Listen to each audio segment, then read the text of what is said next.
예, 김대기 선생입니다. 자, 실전학습 이제 3회차 이제 마지막으로 왔습니다. 요거 하나 하고 나면 만무방 하나 남았죠. 자, 시가 두 개 나왔는데 첫 번째가 오장안의 성탄제고요. 두 번째는 김선우의 시가 나왔습니다. 조금 생소하긴 합니다. 학생들 입장에서는 많이 보던 시는 아니에요. 그런데 첫 번째 나와 있는 성탄제는 조금 눈여겨봅시다. 두 번째 김선우의 이 시는 잘 모르겠습니다만 첫 번째 시는 출제 가능성을 배제할 수는 없어 보여요. 자, 우선 해제부터 먼저 보는데 이런 제기랄 해제가 시보다 더 길게 나왔습니다. 뭔가 할 말이 많던가 아니면 같은 얘기를 중언부언 하던가 둘 중에 하나일 텐데 어쨌든 좀 신경을 쓰고 보도록 하죠. 읽어보겠습니다. 자, 이 작품은 군국주의가 극단적으로 치닫던 1930년대에 창작된 것으로 일제강점기에 쓰여진 거랍니다. 자, 그리운 어머니가 계신 고향을 떠나 타지를 떠돌아야 했던 시인의 심정과 이 글 속에는 이곳저곳 떠돌아다녔던 시인의 심정이 반영되어 있답니다. 시인의 심정 하나, 그 다음 또 하나가 우리 민족의 현실이 작품 속에서 반영되어 있다라고 볼 수가 있다. 그렇다면 첫 번째 걸 가지고 굳이 변형 문제를 한번 예상해 본다 그러면 외제적 감상 기준을 주고 이 시를 감상하는 문제가 출제될 수 있겠죠. 그죠? 시인의 어떤 모습, 표현론적 관점, 그 다음에 당대의 현실, 반영론적 관점에 입각해서 문제를 만들 수 있을 것 같아요. 어쨌든 이 글은 30년대 일제강점기의 모습이 글 속에 반영되어 있답니다. 다음 보시죠. 자, 이 작품은 표면적으로는 사냥이라는 위협적인 상황에서 총을 맞은 어미 사슴과 어미 사슴을 살리고자 그 곁을 지키려는 어린 사슴이 쫓기는 장면을 통해서 연약한 생명의 순결성과 이를 유린하는 인간의 폭력성을 대비하여 폭력에 대한 성찰을 유도하고 있는 시이다. 자, 표면적으로 드러나 있는 주제를 얘기하고 있습니다.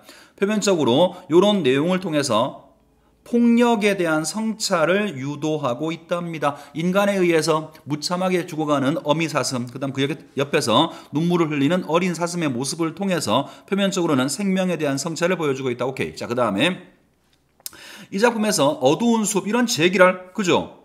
아니, 표면적으로 이렇다면 이변적으로 뭐라고 설명을 해줘야 될 거 아니야, 그지? 아무런 설명이 없죠. 그냥 굳이 얘기하면 이렇습니다. 위에 나와 있던 반영론적 관점과 연관 짓는다 그러면, 자, 표면적으로 사냥꾼이 나온다고 했어요. 사냥꾼이 나오고 이 사냥꾼에 의해서 목숨을 잃게 되는 사슴들이 나온단 말이야. 그러면 표면적으로는 사냥꾼이라는 놈에 의해서 연약한 사슴이 죽었어. 생명에 대한 혹은 생명에 가해지는 폭력성에 대한 성찰을 유도하고 있다. 이게 표면적으로 나와 있는 주제라고 했고, 이면적으로는 사냥꾼, 폭력을 행사하는 사냥꾼은 일제라고 볼 수도 있겠죠. 그 다음에 여기 사슴이라고 하는 거, 죽었어. 이거는 조국이라고도 볼 수 있을 거고요. 그 옆에서 눈물을 흘리는 어린 사슴이 있어요. 요거는 아마도 우리 민족이라고 볼 수 있겠죠. 그죠? 죽은 어미 사슴 옆에서 눈물을 흘리고 있는 우리 민족이라고도 볼 수가 있을 것 같아요. 그래서 표면적인 주제는 지금 나와 있는 것처럼 폭력에 대한 성찰을 얘기하고 있습니다만 이면적으로는 일제에 의해서 조국이 빼앗긴 상황에서 어떤 우리 민족의 비애감 그런 것들을 이야기하고 있다고도 볼 수가 있겠죠. 해제를 있다고 써놨네요. 자, 그 다음에 이 작품에서 어두운 숲, 몰입꾼의 날카로운 소리, 햇불 등은 생명살상의 긴장감과 폭력성, 비정성을 드러낸다. 시어의 의미를 이야기했죠. 어두운 숲, 생명이 유린되는 공간일 거고요. 몰입꾼, 그 다음에 날카로운 소리, 햇불, 기타 등등 몇 가지 더 있을 거예요. 이런 것들이 모두 다 폭력성을 상징하는 거랍니다. 폭력성, 그 다음에 비정성 이런 것들. 자, 이와 대비적으로 사슴의 따뜻한 핏방울, 이슬 등은 연약한 얘는 생명을 의미한대요. 생명의 순결성을 드러내고 샘과 약초는 다시 또 샘이라는 시어하고 약초라고 하는 시어는 생명의 소생에 대한 희망을 상징적으로 보여준다. 굳이 해제해서 시어의 의미까지 친절하게 다 얘기해주고 있어요. 졸라 친절하네요. 자, 그 다음에 또한 이 작품은 어둠과 밝음의 이미지, 자, 표현상의 특징을 얘기합니다. 어둠과 밝음의 이미지, 붉은색과 하얀색의 색채 대비, 냉온 감각의 대비, 굳이 이런 말 썼네. 차갑고 따뜻한 감각이에요. 냉온 감각의 대비, 명사형 종결을 쓰게 되면 아마도 시상이 집약되고 여운을 줄 수 있겠죠. 명령형의 표현 등을 활용하여 독특한 미적 세계를 창출하고 있다. 지금 읽었던 이 부분은 표현상의 특징에서 문제를 낼 수도 있겠네요. 자, 또 갑니다. 되지게 길어요. 자, 특히 죽은 이로 하여금 죽는 이를 묻게 하라라는 성경 구절을 인용한 메시지에서는 여러 가지 의미로 이해될 수가 있는데 어린 사슴이 들었음직한 메시지로 죽어가는 어미 사슴을 뒤로 하고 살아갈 길을 도모하도록 재촉하는 냉엄한 목소리로 볼 수도 있고, 이렇게 하나 볼 수 있고, 더 이상 가학적 폭력이 없도록 하라는 경고 또는 인간의 폭력성에 대한 고발의 의미로 볼 수도 있다. 자, 두 가지 의미로 해석을 했는데 왜 그런지는 설명이 없네요. 자, 그 다음에 이와 겹쳐 들리는 세북 소리는, 자, 이것도 중의성이 있을 것 같아요. 세북 소리는 종교적으로 예수의 탄생을 알리는 용서와 화해의 성탄제를 연상시키면서 작품 속 생명의 유린의 상황과 어우러져 폭력에 대한 성찰을 유도한다고 볼 수도 있다. 자, 그래서 이해가 되시나요? 설명을 좀 이따 할게요. 어쨌든 간에 여기 지금 나오는 북소리라고 하는 것은 이중적인 의미를 가질 수가 있다라는 겁니다. 자, 그 다음 이 작품은 이처럼 절망적 시대 상황에서 생명에 대한 애정을 드러내고 있다. 자, 생명에 대한 애정이라고 했어요. 계속 지금 냄새를 풍기는 것은 일제강점기 때 반영론적 관점에서 이 시를 봐야 된다라고 해설을 살짝 방향을 틀어놓고 실제 전체적인 설명은 그냥 있는 그대로 내재적 설명을 하고 있는 것 같아요. 자, 우선 그러면 첫 번째부터 읽어볼 텐데 생소한 건 없지 않아 있습니다만 그닥 그렇게 어려운 시는 아니에요. 자, 읽어볼게요. 산 밑까지 내려온 어두운 숲에, 자, 어두운 숲은 사냥꾼에 의해서 사슴이 사냥을 당하는 공간이죠. 그죠? 그래서 여러 가지로 말할 수 있을 것 같아요. 해제에서 어떤 말을 그대로 고친다 그러면 폭력의 공간이라고 볼 수도 있고요. 어떤 비정함이 펼쳐지는 그런 공간이라고 볼 수도 있는데 문제는 이것이 이 어둠이 산 밑까지 내려오고 있는 거죠. 그러니까 폭력이 지금 자행되는 이 공간을 그냥 부정적 현실이라고 퉁 친다면 부정적인 현실이 산 밑까지 내려와서 심화되고 있는 상황을 보여준다라고 말할 수 있죠. 자, 단순하게 표면적으로만 본다 그러면 어떤 사슴이 사냥을 당하는 그 생명이 유린당하는 어떤 그 공간이 확장되고 있다 이렇게 볼 수도 있지만 이면적으로 본다 그러면 1930년대 일제의 어떤 포갑적인 정치가 점점점 심해지고 있다. 두 가지 방향으로 머릿속에 놓고 생각을 해보도록 합시다. 자, 그 다음 몰입꾼의 날카로운 소리는 몰입꾼 사냥꾼이겠죠. 그죠? 당연히 폭력을 행하는 자고요. 이렇게 감각적 이미지를 통해서 비정한 느낌을 주고 있습니다. 몰입꾼의 날카로운 소리는 들려오고 쫓기는 사슴이, 자, 그러면 이 사슴은, 쫓기는 사슴은 서로 대비되는 것이겠죠. 그죠? 그러면 몰입꾼이라고 하는 놈은 폭력을 행사하는 놈이라면 여기 나오는 쫓기는 사슴은 폭력에 의해서 희생되는 순수한 존재를 상징한다고 볼 수 있고, 아까 제가 해제에서 얼핏 말씀드린 것처럼 몰입꾼은 당연히 반영론으로 본다면 일제겠고요. 그 다음 쫓기는 사슴은 우리 민족 혹은 우리의 조국이라고 이야기할 수가 있겠죠. 쫓기는 사슴이 눈 위에 흘린 따뜻한 핏방울. 자, 눈은 차가움의 이미지고요. 흰색이죠.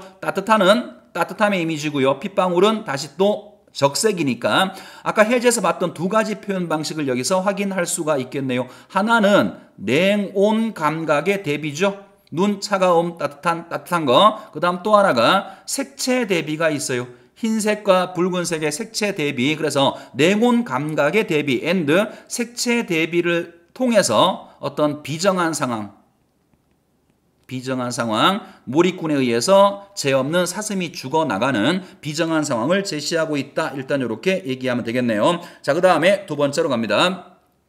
골짜기와 비탈길을 따라 내리며 넓은 언덕에 밤 아득히 횃불은 꺼지지 않는다. 횃불은 누가 들고 있는 걸까? 당연히 사냥꾼들이 들고 있는 것이겠죠. 그죠? 그러니까 부정적인 상황이 밤늦게까지 계속해서 지속되고 있는 상황을 이야기하고 있는 것이겠죠. 자, 그 다음에 또 가보죠. 다음 부분. 뭇 짐승들의 등 뒤를 쫓아서 며칠씩 산속에 잠자는 포수 당연히 아까 봤던 아까 뭐라고 했었나요?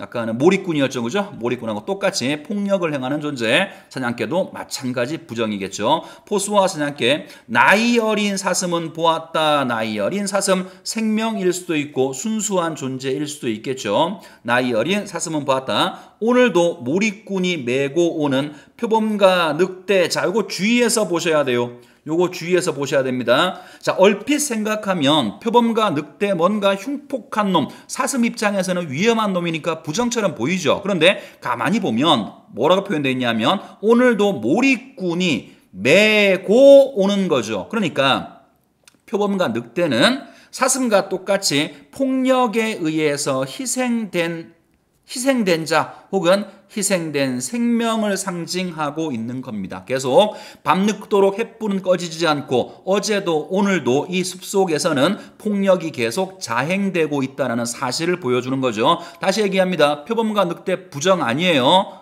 꼭 기억하시기 바랍니다. 많이 헷갈려 해요. 자, 그 다음으로 넘어갑니다.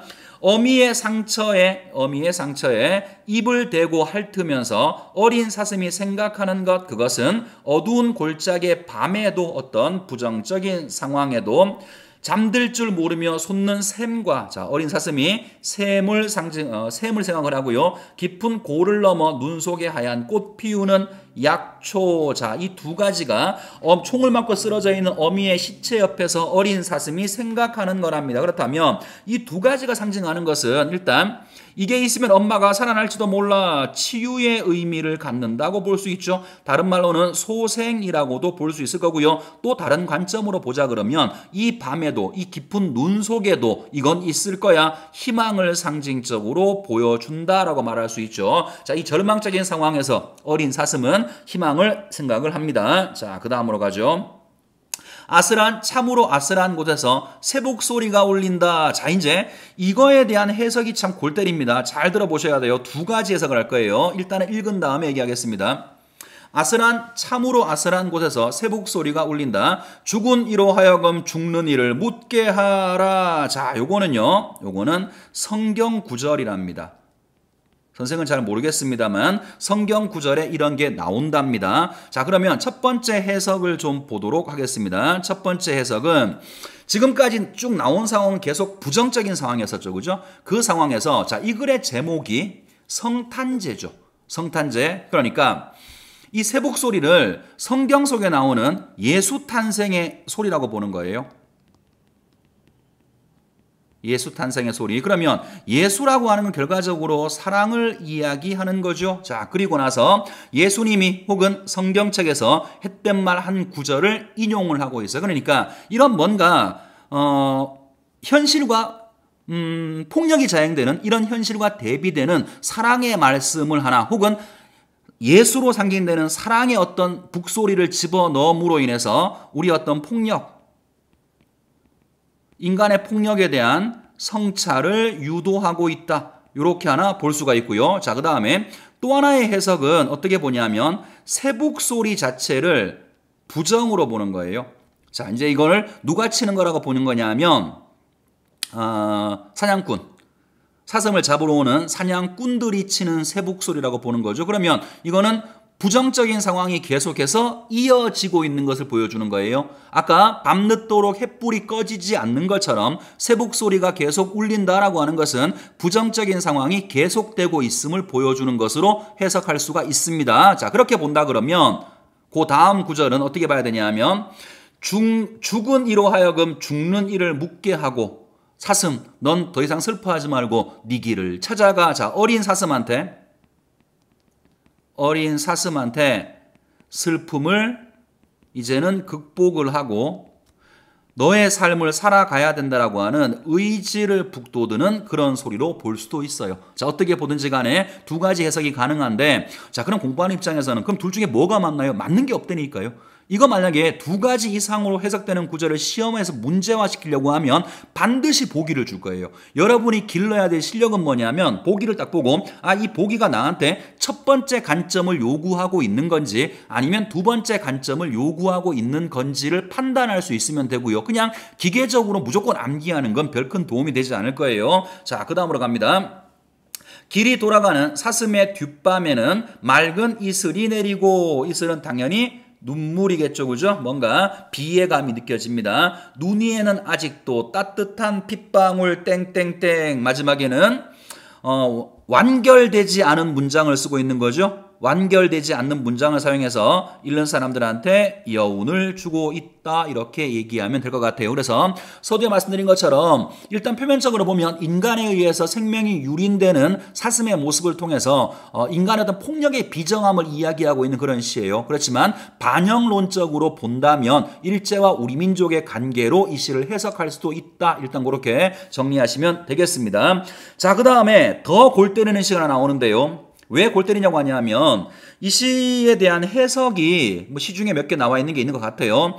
도저히 받아들이기 어려운 해석들이 몇 가지가 있는데 그런 것들이 계속 재생산되는 것 같아서 학생들 입장에서는 조금 좀 해석하기가 어려운 그런 시가 아닌가 싶은데 저는 맥락을 보고 해석을 해보도록 하겠습니다. 뭐 저 같은 B급이 뭐 내 멋대로 해석을 해본다고 한들 별 도움은 안 될 거고요. 일단 학생들한테 시험 보시기에 전혀 무리가 없을 만큼 일단 거기까지만 해석을 한번 해보도록 하겠습니다. 자, 똑같이 해제를 먼저 보시죠.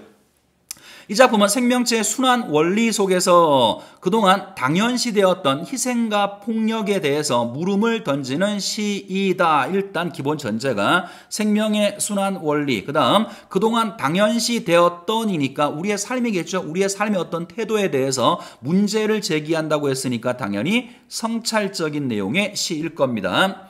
이 작품에서 화자는 눈망울이 있는 것들을 참아 먹을 수가 없어 채식주의자가 되었다는 어떤 일을 떠올리며 자신의 식탁에 올라오는 생명체가 지녔을 생존 욕구와 다 살아있던 것들이니까 생존 욕구와 희생 등과 관련된 자연의 순환 이치에 대해서 성찰하고 자연의 순환 이치 그러니까 미리 하나 말씀드립니다만 주의해서 볼 게 하나가 있어요. 자, 어떤 예를 들어서 내가 토끼 한 마리를 잡아서 토끼 고기를 먹는단 말이에요. 내가 이 고기를 먹겠죠. 나는 더 강한 놈이니까 토끼 고기를 먹어. 어쩔 수 없는 거죠. 그죠? 이거 자체를 이 사람이 성찰하는 게 아니에요. 내가 나보다 약한 놈 풀이 되었던 아니면 약한 동물이 되었던 내가 걔들을 잡아가지고 식사를 하네? 약한 놈을 괴롭히고 있네? 그 얘기가 아니라고요. 그거 자체는 이 사람은 그냥 자연의 순환 원리로 받아들여요. 호랭이가 토끼를 잡아먹고 또 뭐 사자가 지렁이가 아니겠죠. 사자가 또 사슴을 잡아먹고 그런 것들. 그 자체는 그냥 생명의 순환 원리로 받아들이는데 문제는 뭐냐면 그런 생명을 먹을 때 우리의 태도에 대해서 이야기하는 그런 시입니다. 자, 조금 더 가보도록 하죠. 자연의 순환 이치에 대해서 성찰하고 있다. 자, 특히 이 작품에서 현대 자본주의 문명의 교환 가치 속에서 생명체의 희생과 생명체를 향한 폭력성이 당연시되면서 희생되는 대상들이 소외되는 상황에 대한 희생되는 대상이 소외돼 무슨 말이냐면요. 이런 말이에요. 아무런 희생되는 거에 대한 감사 없이 단순한 물질로만 생각되는 이런 현대사의 병폐를 이야기하는 거죠. 자, 다시 해볼게요. 소외되는 상황에 대한 미안함이나 두려움과 같은 마음가짐, 즉 떨림을 이 시에서는 이게 만약에 문제가 된다 그러면 떨림의 의미를 물을 수 있겠죠. 그죠? 희생되는 존재에 대한 미안한 마음 혹은 감사한 마음 혹은 두려운 마음 이런 것들을 떨림이라고 불렀습니다. 긍정적으로 사용된 시어입니다. 떨림을 잃어가는 현실에 대해서 비판적 인식을 드러내며 성찰적인 시이기도 하고요. 현실에 대한 비판도 드러낸답니다. 인식을 드러내며 생명윤리에 대해서 물음을 던지고 있다. 자, 일단 뭔가 대단한 시처럼 보이는데요. 어렵습니다. 자, 일단 읽으면서 볼게요.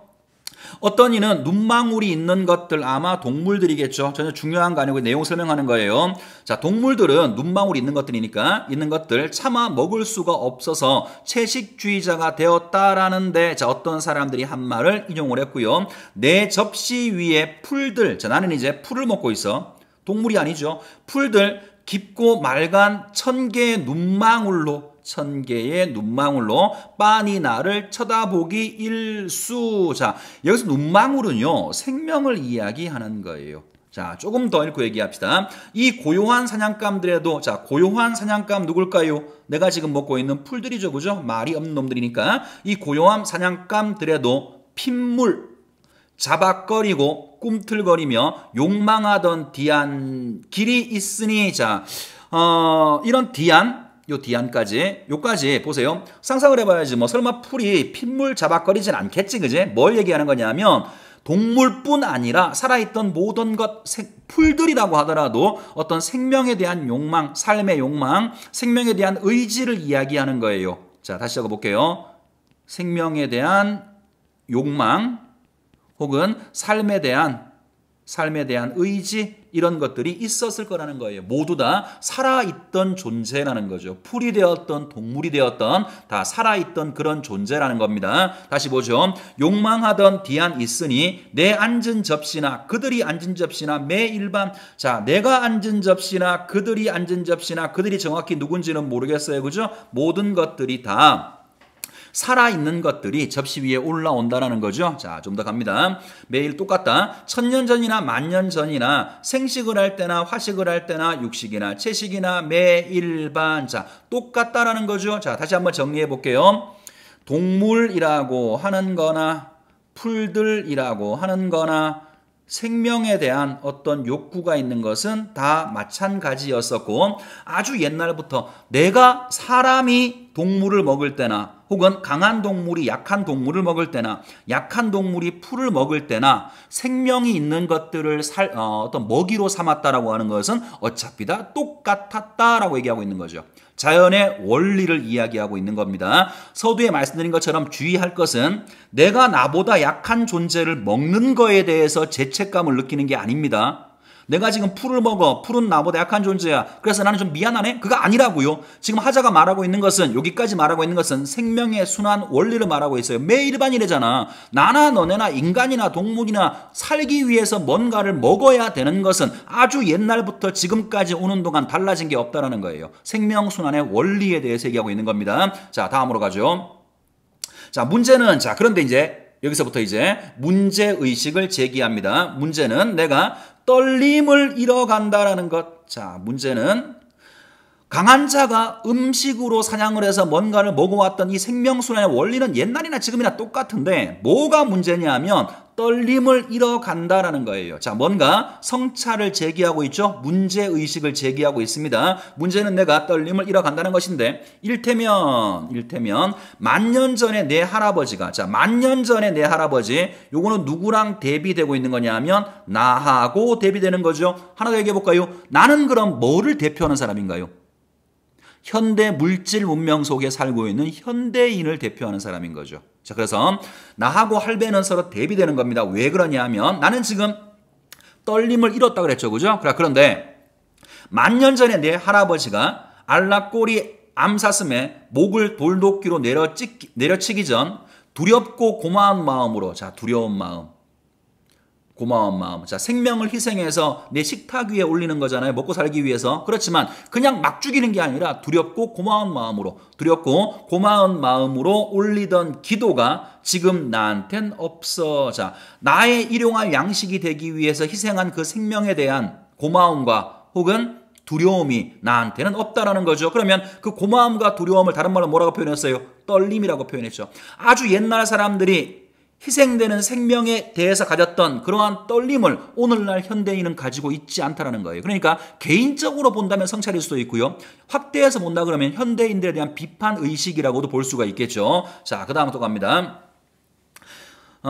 내 할머니들이 자, 또 마찬가지죠. 내 할머니들은 나하고 대비되는 사람들입니다. 내 할머니들이 도들칼로 어린 죽순 밑둥을 끊어내는 순간, 식물의 생명을 끓는 순간 고맙고 미안해하던 마음의 떨림이 없고 상품과 화폐만 있고 그러니까 뭔가 흔하게 쓰는 말이죠. 물질 만능주의죠. 돼지고기 한 근에 얼마 이게 중요한 거지. 저 돼지를 살아있는 돼지를 죽인 거 내가 먹고 살기 위해서 그 돼지를 죽인 거에 대해서 우리는 한 번도 고마워하는 마음은 갖지 않죠. 그죠? 그러한 거에 대해서 문제의식을 가지는 거예요.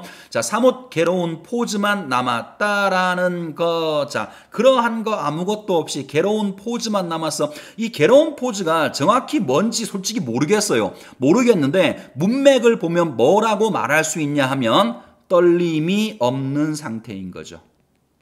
떨림이 없는 상태. 뭐 어떤 사람들은 이거를 기도라고 해석하는 사람도 있던데요. 어쨌든 떨림이 없는 기도라고 볼 수 있겠죠. 형식적인 그러한 기도만 남아있다라는 겁니다. 자, 이연을 잘 보셔야죠. 1년에서 생명순환의 원리는 누군가가 누군가의 밥상 위에 올라가는 그런 생명순환의 원리는 아주 오래전부터 있어 왔어. 그런데 아주 오래전에는 떨림을 가졌는데 오늘날 우리는 떨림이라는 걸 잊고 살고 있다라고 말하고 있는 겁니다. 자, 다음으로 갑니다.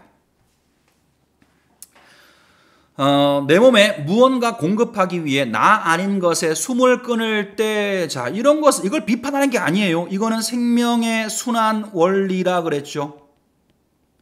여러 번 얘기합니다만 이거 자체를 비판하는 게 아닙니다. 이런 생명의 순환 원리에서 숨을 끊을 때 머리 가죽부터 한 터럭 뿌리까지 남김없이 고맙게 두렵게 잡수는 법, 이게 뭔데요? 떨림이죠. 그죠? 여기서 한 터럭 뿌리까지 남김없이, 자, 이 말은 전체를 다 먹는다는 말이겠죠. 자, 이제 겉으로 드러난 거 신경 쓰지 마세요. 이 말이 뭘 의미하는 거냐 하면 내가 희생시킨 그 생명에 대해서 고맙게 먹는 모습을 얘기하는 거예요. 두렵게 먹는 모습이죠. 떨림을 가지고 먹는 모습이란 말이야. 그런데 문제는 뭐냐면 머리 가죽부터 한 터럭 뿌리까지 남김없이 고맙게 두렵게 잡수는 법을 잃었으니 누가? 화자가 혹은 현대인들이. 자, 이제 참으로 두려운 것은, 자, 이제 뭐가 두렵냐면 이 부분에 대한 해석이 아주 골 때리는데요. 자, 한번 보세요. 두려운 것은 내가 올라앉은 육중한 접시가, 내가 올라앉은 육중한 접시? 어라? 내가 접시 위에 올라앉는 거죠. 자, 어떤 사람들은 보니까 말도 안 되는 해석을 하던데, 내가 누군가한테 음식이 될 때, 무슨 카니발리즘도 아니고 무슨 개 같은 소리야. 그거 아니에요. 그게 아니라 어떻게 해석하면 되냐면, 내가 누군가한테 접시 위에 올라간다는 말이 생명순환의 원리로 보셔야 돼요.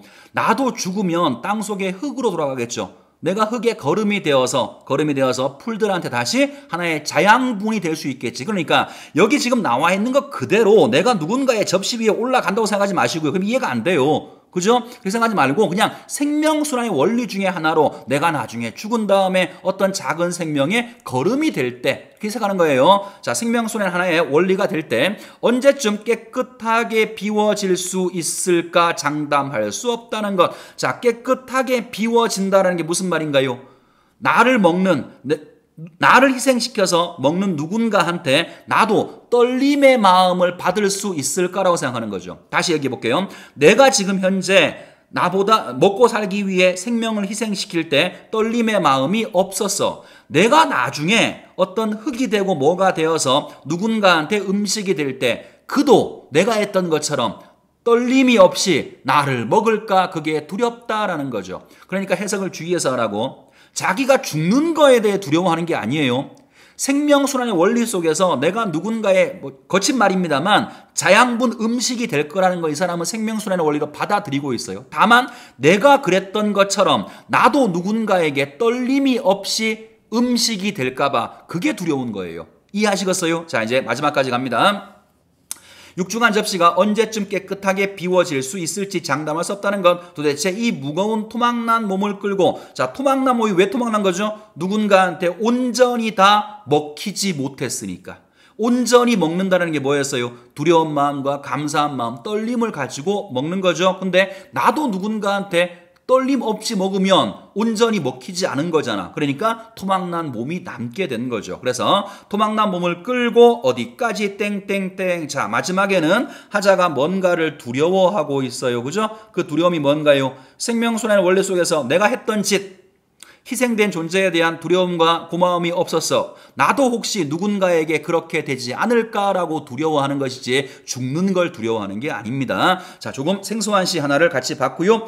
자, 문제로 갑니다. 설명을 한참 했네요. 빨리빨리 풀겠습니다. 가와 나의 공통점이다. 가장 적절한 거. 보통은 표현상의 특징 묻는 걸 거예요. 1번, 냉온 감각의 대비를 통해 삶과 죽음의 간극을 부각하고 있어. 자, 냉온 감각의 대비 하나, 그 다음에 삶과 죽음의 간극 부각 하나. 고3 정도 되면 항상 선지를 끊어서 보라고 했어요. 냉온 감각 당연히 가에 있죠. 그죠? 그 다음에 나에도 살짝 냉온 감각이 있을 겁니다. 문제는 뭐냐면 삶과 죽음의 간극. 가에서는 차가운 눈, 죽음, 따뜻한 피, 삶 이런 것이니까 삶과 죽음의 간극이라고 말할 수 있습니다만, 나에 쓰인 냉온 감각은 삶과 죽음하고는 아무런 관련성이 없어요. 가만 해당 사항이 있습니다. 2번, 근경에서 원경으로 조망 범위를 넓히며 시상을 마무리하고 있어. 근경에서 원경으로 이게 있었나요? 일단 나 같은 경우에는 근경, 원경이 전혀 나오지 않고요. 가 같은 경우에는 오히려 멀리 사냥꾼들의 모습을 얘기하다가 나중에 그 사슴으로 압축됐었죠. 그죠? 그러니까 가 같은 경우에는 원경에서 근경으로라고는 말할 수 있고 나는 아예 원경 근경이 없어요. 2번은 모두 다 틀린 설명이네요. 3번 색채 대비가 되는 시어를 병치하여 나란히 둔다라는 말입니다. 병치하여 대상의 속성을 부각하고 있다. 자, 3번 같은 경우에는 뭐가 있을까? 아까 봤던 눈하고 빨간 피 같은 것이겠죠. 눈과 피를 나란히 배치함으로 인해서 비정성을 이야기하고 있다. 역시 마찬가지로 가에는 해당 사항이 있습니다만 나하고는 관련성이 없어 보여요. 자, 4번 완결되지 않은 문장을 사용하여 시상 종결의 여운을 드러내고 있어. 이건 별 설명이 없겠죠. 완전하지 않은 문장을 쓰고 있어요. 뭐 말 줄임표를 쓰든 아니면은 서술어를 생략하든 두 문장, 두시 모두 다 완결되지 않은 문장을 사용해서 여운을 주고 있다. 일단 답은 4번으로 볼 수가 있겠네요. 그 다음에 5번은 잠깐만 설명할게요. 유사한 구절에 점층적 확장이라고 이야기를 했죠. 그죠? 여러분 찾아보시는데 저는 이렇게 설명하고 싶어요. 그러니까 확장, 점층적이란 말이 점점 강하게 크게 얘기하는 거잖아요. 이거를 문제에 따라서는 점층적 확장이라고 하지 않고요. 점층적 반복이라고 이야기하는 경우도 있어요. 자, 보통은 표현을 조금씩 길게 가져가는 건데요. 이렇게 예를 들어 볼게요. 김수영의 시 중에서 눈은 살아있다. 떨어진 눈은 살아있다. 마당 위에 떨어진 눈은 살아있다. 자, 분명히 이렇게 반복되는 구절이 있는데 점점점 길어지고 있죠. 이럴 때 점층적 반복이란 말을 쓰는데 어느 구절인지 이 시에서는 여러분이 한번 찾아봐 주시기 바랍니다. 자, 넘어가겠습니다. 2번 기역, 미음에 대한 이해다. 가장 적절한 것을 골라봐라. 자, 기역이 산미까지 날카로운 소리가 이어지는 거죠. 생명, 살상이 일어나는 현장의 비정한 분위기가 드러나고 있다. 자, 부정적인 어떤 그 어두움이 산 밑까지 내려오고 있는 것이니까 그러한 상황이 심화되고 있는 상황 혹은 비정한 분위기를 보여주고 있다. 일단 1번은 문제가 없어 보이네요. 답은 그냥 1번이겠네. 자, 그 다음에 2번도 보겠습니다. 2번은 표범과 늑대죠. 선생님 이거 주의해서 보라고 했을 거예요. 위험에 처한 대상에게 위협과 폭력을 가하고 있는 대상이 아니고요. 위협과 폭력을 당한 대상이에요. 사슴과 등가입니다. 그래서 2번은 잘못 얘기했고요. 자, 3번 디귿은 또 뭔가요? 두 방울에 있을 어린 사슴의 눈물이죠. 자, 3번은 힘겨운 상황으로 인해서 오히려 생명을 소생시킬 수단을 발견했음을 상징한다. 이 시는 계속 뭔가 마지막까지 이런 뭐랄까요? 긍정적인 상황 제시가 나오지 않죠. 그죠? 그냥 죽은 엄마 앞에서 흘리는 비의 슬픔의 눈물인 것이지 3번 같은 설명은 곤란합니다. 자, 4번은 또 뭔가요? 천개의 눈망울인가요? 생명을 지닌 식물들도 자신을 해친 대상에게 희생에 따른 대가를 요구하고 있어. 아니 뭔가 나한테 대가를 요구하는 게 아니라 풀들도 조용한 사냥감도 내 식탁 위에 올라오기 전까지는 생명을 가진 존재였음을 얘기하는 것이고요. 대가를 이야기하는 게 아닙니다. 자, 마지막 5번은 괴로운 포즈죠. 자, 주체와 타자의 구분을 넘어서 연대를 이루어 공존하는 모습. 그러면 식탁 위에 있는 거랑 나랑 연대해야 되는 거예요. 뭔 소리야? 전혀 연대하고 이 시는 관련성이 없고요. 떨림이 사라진 상태를 이야기하는 것이었습니다. 답은 1번이 정답입니다. 자, 넘어가서 3번으로 가죠. 보기의 자료를 참고해요. 가에 대해 탐구한 내용이다. 적절하지 않은 거. 말 되지게 긴데요. 자, 일단 보기 볼게요. 성탄제 창작 시기 및 주요 시어와 관련된 자료라고 돼 있고 창작 시기는 30년대 일제강점기로 군국주의가 지배적이던 시기였고 그 다음에 성탄제는 종교적으로 뭐뭐 하는 시기고 골짜기는 뭐뭐 하는 곳이고 이걸 복이라고 횃불은 또 뭐뭐 하는 거고 아슬하다 이건 잘 모르죠. 읽어볼까요? 아슬하다. 일 따위가 잘 안 될까봐 두려워서 소름이 끼칠 정도로 마음이 위태롭다. 자, 위태롭다의 뜻이랍니다. 그 다음에 세복소리, 종소리 성탄절의 종소리는 용서와 하의 구원을 상징하며 용서하의 구원. 그 다음에 사냥할 때 내는 종소리로 볼 수도 있다. 그래서 아까 선생님이 해석할 때 이거는 첫 번째 해석으로 본 거고 이거는 두 번째 해석으로 본 거겠죠. 자, 학생들의 탐구 내용입니다. 뭔가 되지게 긴데요. 하나씩 읽어 나가는 수밖에 없겠죠. 그죠? 문제가 이게 올해 EBS 문제가 좀 그런 것 같은데요. 보기가 너무 과도하게 많아요. 뭔가 작품 자체에서 문제를 내야 되는데요. 문제를 낼 줄을 모르는 건지 일부러 이렇게 문제를 내는 건지 모르겠습니다만 자꾸 뭔가 과도하게 보기를 주고 외적인 감상을 자꾸 시키는데 글쎄요 썩 바람직해 보이진 않아요. 일단 해보겠습니다. 까짓거.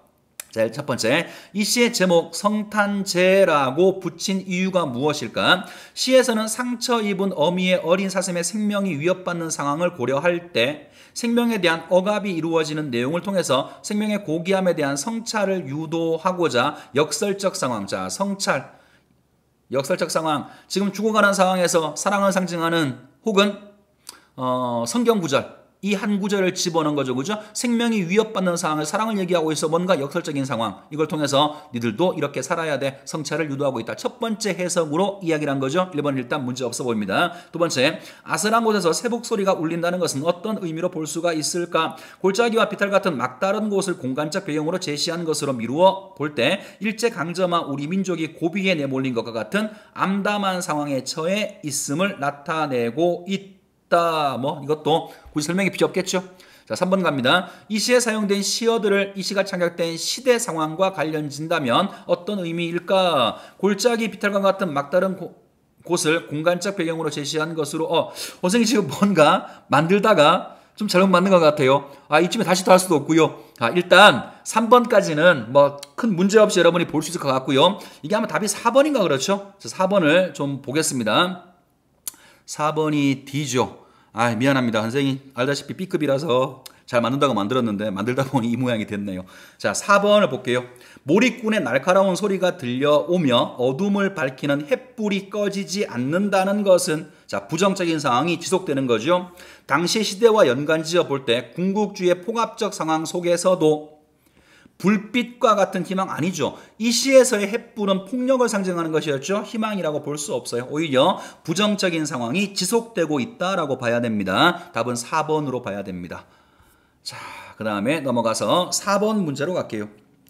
자, 어쨌든 오타를 내서 미안하게 생각합니다. 하긴 했어야 되는데 그렇게 됐네요. 미안해요. 자, 4번 갑시다. 보기를 참고해서 가와 나를 감상했다. 적절치 않은 것. 또 보기입니다.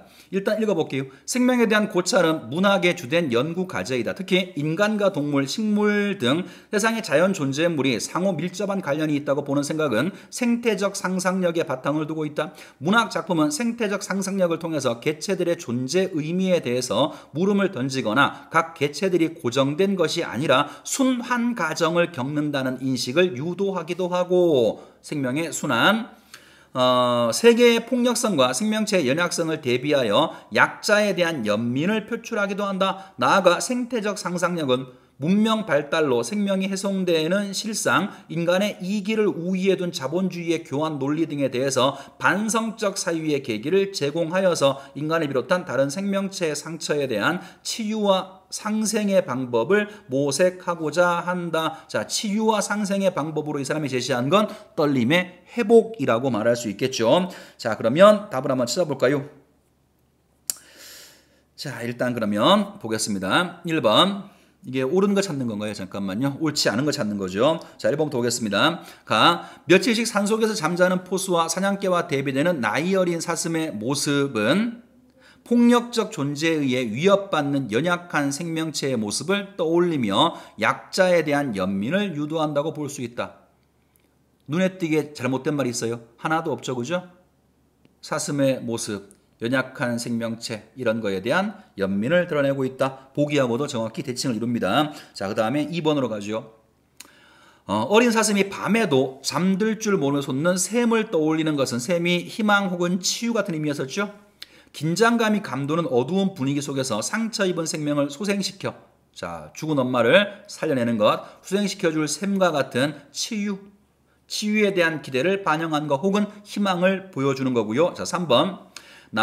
핏물 자박거리고 꿈틀거리듯이 생존 욕구를 지니고 욕망하던 디안이 있었던 존재가 이 고요한 사냥감들로 접시 위에 올라오게 된 것은 자연 존재들이 고정불변으로 존재하는 것이 아니라 다른 생명체의 순환 과정에서 관련되어 있다라고 보는 것이다. 그러니까 그냥 태어났다 저 혼자 죽는 것이 아니라 누군가의 먹이가 되고 누군가의 걸음이 되고 기타 등등 서로 모든 생명체들은 연결되어 있다. 순환 과정 속에 있다라는 인식을 보여준답니다. 자, 4번으로 가죠.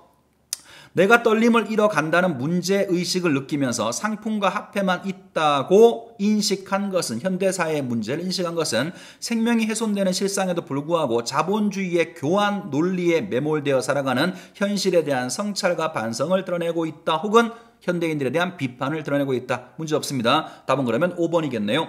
자, 내 올라앉은 육중한 접시가 언제쯤 깨끗하게 비워질 수 있을지 장담할 수 없는 이유는, 주체인 자신도 생명순환 과정에서 언제 희생될지 모른다는 상황에 대한 지속적인 두려움. 내가 언제 죽을지 모르기 때문에 두려워하는 건가요? 아니죠. 그죠? 나도 누군가에게 떨림 없이 제공되는 하나의 어떤, 말이 좀 이상합니다만, 제공되는 하나의 자연순환 원리 속의 과정이 될까봐 그걸 두려워하는 거죠. 떨림이 없는 자연순환의 원리의 하나의 고리가 될까봐 두려워하는 것이지, 내가 희생될 거에 대한 두려움은 전혀 해당 사항이 없습니다. 답은 5번으로 보면 될 것 같고요.